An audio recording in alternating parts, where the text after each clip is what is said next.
Hey everyone, in today's video I will show you how to close a ticket in Jira, whether it's a bug, task, story or issue. So let's get started. First, go to Jira and log in with your credentials.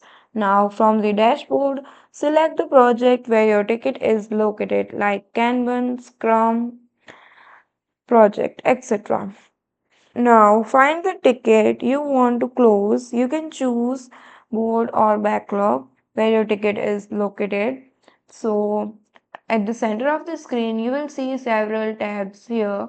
For example, task, summary, to do, in progress, in review and done.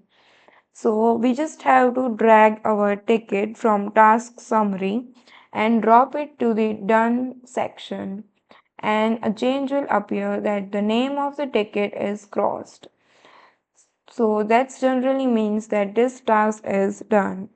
So I will do the same to this ticket, just drag it and drop to the done section.